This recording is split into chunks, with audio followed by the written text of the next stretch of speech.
Vidéosurveillance, caméras piétons, nouveau système de reconnaissance faciale ou encore traçage obligatoire des citoyens, que reste-t-il encore de nos libertés ?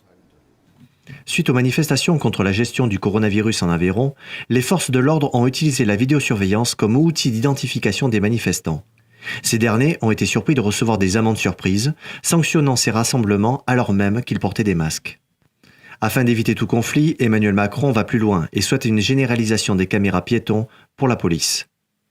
Pour certains, l'évolution technologique naturelle de ces caméras va vers celle dotée de technologies de reconnaissance faciale. La Russie, quant à elle, va installer un système de vidéosurveillance avec reconnaissance faciale, baptisé Orwell, dans les 43 000 écoles du pays.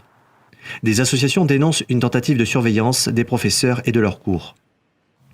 Cette technologie va tracer les mouvements des élèves et identifier les étrangers dans les locaux, a déclaré Evgeny Lapchev, l'un des porte-parole du projet. À Singapour, le traçage par application dégénère en surveillance de masse. Ce fut le premier pays à avoir lancé le pistage du virus par smartphone de manière volontaire. L'application Trace Together permet de détecter si deux individus sont restés à proximité l'un de l'autre durant plus de 15 minutes.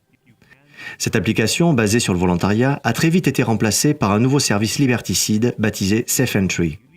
Il oblige les Singapouriens à s'enregistrer lorsque l'on pénètre dans un bâtiment public en scannant un QR code avec leur smartphone.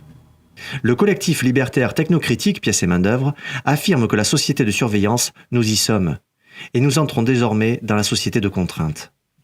Tout événement exceptionnel comme la crise du Covid-19 permet de justifier des mesures d'exception ensuite pérennisées. Les applications de traque numérique et les smartphones échangent nos données à notre insu, puis nous notifient la conduite à tenir. En Chine, vous êtes contraint d'y obéir.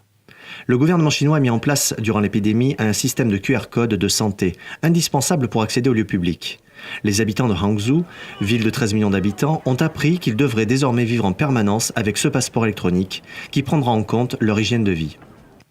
Les systèmes de traçage numérique semblent prendre une place prépondérante dans nos vies.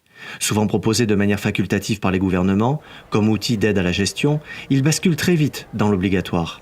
Ces dispositifs, comme le puçage sous-cutané des êtres humains, aliènent l'homme à la machine et nous éloignent un peu plus chaque jour de notre véritable nature.